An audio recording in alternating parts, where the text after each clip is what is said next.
میری ذاتی رائے یہ ہے کہ جس طرح مودی جس سپیڈ سے جا رہا ہے امت شاہ، یہ شاید 15 اگست تک 14 اگست تک حملہ کر دیں ہمارے اوپر. یہ بڑے اگریسو ہیں، دے پریپیئرڈ ناؤ.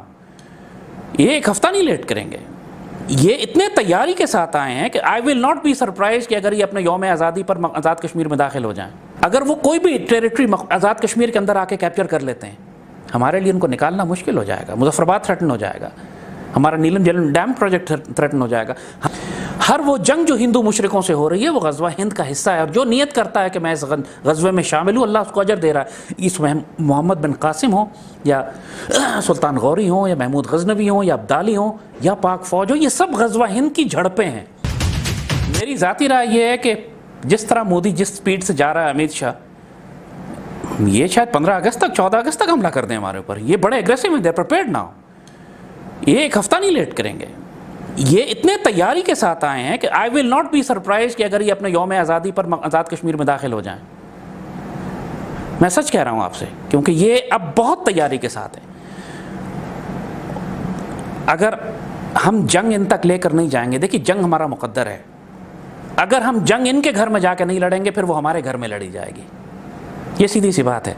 اور جنگ روکنے کے لیے، جنگ سے بچنے کے لیے اگر آپ نے ذلت کا رستہ اختیار کیا تو آپ کے نصیب میں ذلت اور جنگ دونوں ہوں گی. میں آپ کو صاف جب تک انڈین آرمی کی ہیوی ڈپلائمنٹ، جس طریقے سے انہوں نے ڈپلائمنٹ بوفرز لے آئے ہیں، انہوں نے نیلم جیلم پہ بوفرز فائر کیے ہیں، 30 کلومیٹر اندر مارا ہے. کیا آپ کو ان کی انٹینشن نظر نہیں آ رہی؟ وہ اگر آپ کی نیلم ویلی یا آپ کی جو ویلیز ہیں ان کے اندر وہ ایک، اور یہ جو ایریاز ہیں جہاں پہ ان کو ڈومیننس ہے کیونکہ ہائٹس ہیں، وہاں پہ ہائٹ ان کے پاس ہے، ہم نیچے کی طرف ہیں. اگر وہ کوئی بھی ٹیریٹری آزاد کشمیر کے اندر آ کے کیپچر کر لیتے ہیں، ہمارے لیے ان کو نکالنا مشکل ہو جائے گا. مظفر آباد تھریٹن ہو جائے گا، ہمارا نیلم جیلم ڈیم پروجیکٹ تھریٹن ہو جائے گا.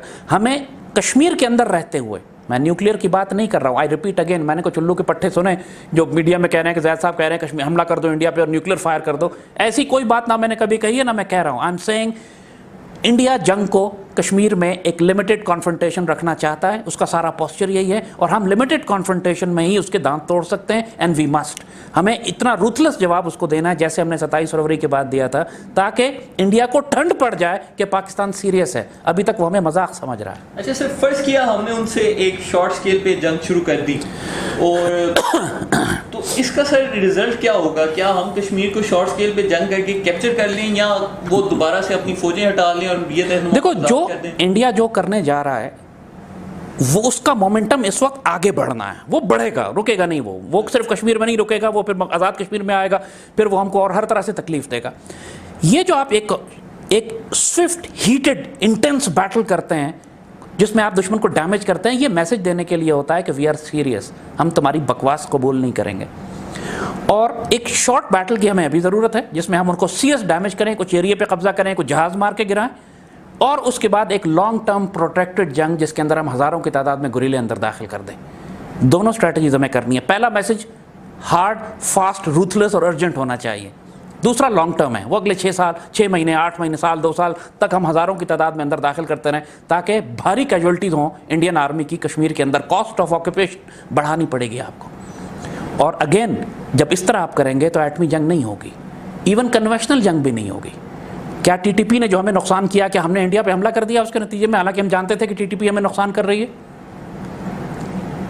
سر لاسٹ ٹائم آپ نے انٹرویو میں ایک بڑی امپورٹنٹ بات کی تھی کہ یہ انڈیا والے کبھی بھی ڈائریکٹ حملہ نہیں کرتے، یہ پہلے آپ کے اندر سول انریسٹ کریٹ کرتے ہیں اور پھر اس کے بعد یہ جنگ کی تیاری کرتے ہیں. ایسا ہی ہے. تو آپ کو کیا لگ رہا ہے کہ اس وقت پاکستان میں یہ جو اپوزیشن پارٹیاں شور مچا رہی ہیں یہ سول انریسٹ کی طرف حالات لے کر جائیں گے؟ مجھے 110% ایمان کی حد تک یقین ہے کہ Peoples Party, Zardari, Bilawal, Maryam, Fazal ur Rehman, Achakzai, Asfandyar Wali, even M Q M elements in Karachi, یہ سب مل کر اسٹریٹ انریسٹ ہر حال میں کریں گے. آپ کشمیر میں لمیٹڈ جنگ کریں یا نہ کریں، انہوں نے ویسے ہی انریسٹ کرنا ہے. اور ٹی ٹی پی اور بی ایل اے کے ایلیمنٹس جتنے بھی ہیں، روز خبروں میں آپ جتنا سارا کچھ کشمیر پہ ہو رہا ہے ہمیں اطلاعات نہیں آتی، لیکن ٹرائبل ایریاز میں ہم ابھی بھی شہادتیں دے رہے ہیں آئی ڈیز کی وجہ سے. ہمارے بڑے جوان شہید ہو رہے ہیں، افسر شہید ہو رہے ہیں. انہوں نے انریسٹ کرنا ہی کرنا ہے. آپ نے جب کارگل میں جنگ کی تھی تو کیا پورے پاکستان کو فرق پڑا تھا؟ نہیں، زندگی چلتی رہی تھی. اسی طرح آپ اگر لائن آف کنٹرول پہ اور کشمیر میں جنگ کرتے ہیں ایک لمیٹڈ، انڈیا کو نقصان پہنچاتے ہیں, ایریا پہ قبضہ کرتے ہیں, ان کی پوسٹ تباہ کرتے ہیں, جہاز گراتے ہیں, مجاہدین اندر داخل کرتے ہیں. اس کے لیے نہ ہمیں ہیوی فیول چاہیے, نہ ہیوی ایمونیشن چاہیے. یہ نہیں کہ پورا پاکستان رک جائے گا پیچھے سے. وہ سیکٹرز ڈیفائن کر کے محدود جنگیں ہوتی ہیں جس میں آپ دشمن کے دانت توڑ دیتے ہیں. یہ ہمیں کرنے کی ضرورت ہے. ہمیں ایک میسج دینا ہے کہ ہم تمہاری اس بدماشی کو, یاد رکھیے ایک بات کو, جتنا ایک منٹ جو ہم یہاں بات کر رہے ہیں, کشمیر کے اندر کریک ڈاؤن ہو رہا ہے, آپ اس کو نہیں اگنور کر سکتے. پوری دنیا بند ہوئی ہوئی ہے وہاں, کسی کو نہیں معلوم اندر کیا ہو رہا ہے, کہ ہماری بچیاں اٹھائی جا رہی ہیں یا گھر قتل کی جا رہی ہیں, گھر توڑے جا رہے ہیں, بلڈوز ہو رہے ہیں, یا مہاجر اس وقت موو کر رہے ہیں لائن آف کنٹرول کی طرف. ہمیں بھی یہ بھی نہیں معلوم ہے, انٹرنیٹ سب کچھ بند ہوا ہوا ہے.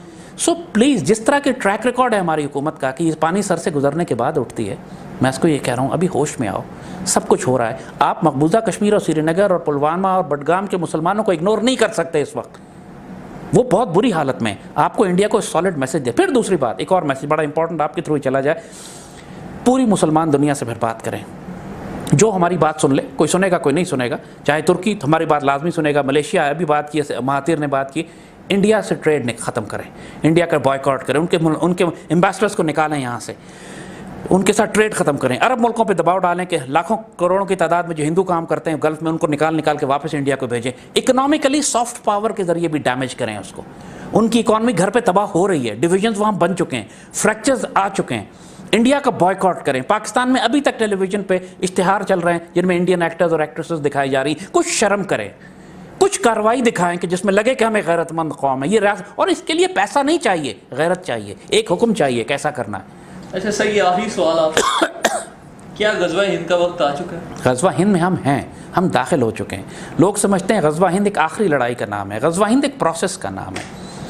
ہر وہ جنگ جو ہندو مشرکوں سے ہو رہی ہے وہ غزوہ ہند کا حصہ ہے, اور جو نیت کرتا ہے کہ میں اس غزوے میں شامل ہوں, اللہ اس کو اجر دے رہا ہے. اس میں محمد بن قاسم ہوں, یا سلطان غوری ہوں, یا محمود غزنوی ہوں, یا عبدالی ہوں, یا پاک فوج ہو, یہ سب غزوہ ہند کی جھڑپیں ہیں. اور غزوہ ہند کی فائنل جنگ وہ ہوگی کہ جب ہم دہلی میں چارج کرتے ہوئے داخل ہوں گے اللہ کے فضل سے. اس کا پروسیس شروع ہو چکا ہے. نریندر مودی کا آنا سب سے بڑی نشانی ہے کہ غزوہ ہند کی آخری جنگ اب نزدیک ہے. جو اس وقت کشمیر میں ہو رہا ہے, ایون سوشل میڈیا پہ بھی جو ہم دشمن سے جنگ کر رہے ہیں, ایون جو ہمارے لڑکے اس وقت انفارمیشن وارفیئر میں ہیں, یہ سب غزوہ ہند کی مختلف بیٹلز ہیں. صرف تھریٹ کی زبان مانتا ہے. انڈیا ایکچولی ایکسپیکٹ کر رہا تھا کہ ہم غیرت دکھائیں گے, جبھی اس نے اتنی بھاری فوج لا کے ہماری سرحدوں پہ کھڑی کی تھی. وہ جو ٹینک اور توپیں اور جہاز لے کر آیا تھا وہ کشمیریوں کے لیے نہیں لایا تھا, اس کے لیے تو پیراملٹری اور سی پی آر سی اور ساری بارڈر سیکورٹی فورس سب لے. ہمارے لیے وہی وہ ایکسپیکٹ کر رہے تھے کہ پاکستانی غیرت دکھا کے ان کے دو چار, شاید ہماری ایئر کمبیٹ ہوتی, ہم دو چار جہاز ان کے گراتے, ہم ان کی کچھ پوسٹیں تباہ کرتے, ہم انڈیا کے کچھ ٹیریٹری پہ قبضہ کرنے کی کوشش کرتے, ہم کوئی اپنا جلال دکھاتے. اور اب تک ہو جانا چاہیے تھا, کیونکہ دونوں, ان کو پتا تھا, ہماری بھی ایئر فورس روڑ رہی تھی, ان کی بھی ایئر فورس روڑ رہی تھی, سب کو پتا تھا کچھ ہونے جا رہا ہے. مگر انڈینز آر آلسو سرپرائزڈ کہ پاکستان نے ابھی تک کوئی ریئیکشن کیوں نہیں دیا.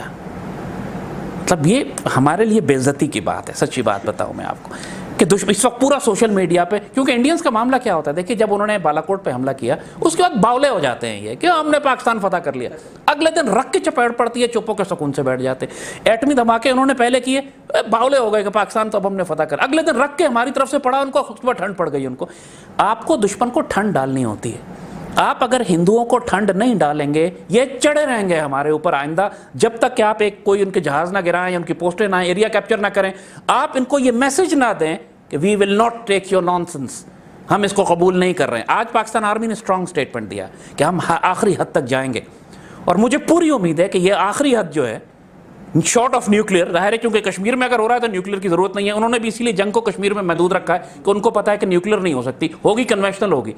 جہاں تک کنوینشنل جنگ کا تعلق ہے, ہم کو ہر طرح سے, چاہے ہم ایئر کمبیٹ کرنی پڑے, ہم ان کی پوسٹ ڈسٹروائے کرنا پڑے, ٹیریٹری کیپچر کرنی پڑے, ہزاروں مجاہدین داخل کرنے پڑے, now it's an open ground. Pakistan army کو سب کچھ کرنا ہے, اور کچھ چیزیں آپٹکس ہیں, جلدی کر کے دکھانا ہے. Let's get into a combat. ان کے جہاز مار کے گرائیں, دیکھیں پھر وہ کیا کرتا ہے. وہ بدبخت کمینہ دشمن ہے. وہ دو چار, آپ ایئر سپیورٹی آپ نے 27 فروری کے بعد مل گئی تھی آپ کو, آپ نے اندر جا کے مارا تھا ان کو. آج بھی جائیں, ٹھوکیں ان کو جا کے, وہ کچھ نہیں کر سکے گا. میں گارنٹی سے کہہ رہا ہوں, وہ انٹرنیشنل بارڈرز پر جنگ نہیں شروع کرے گا. وہ اس وقت ساری آرمی اس کی اس وقت کشمیر کے اندر ہے. ان کو یہاں ٹریپ کریں, یہاں آئی ڈیز لگائیں. سچ کہ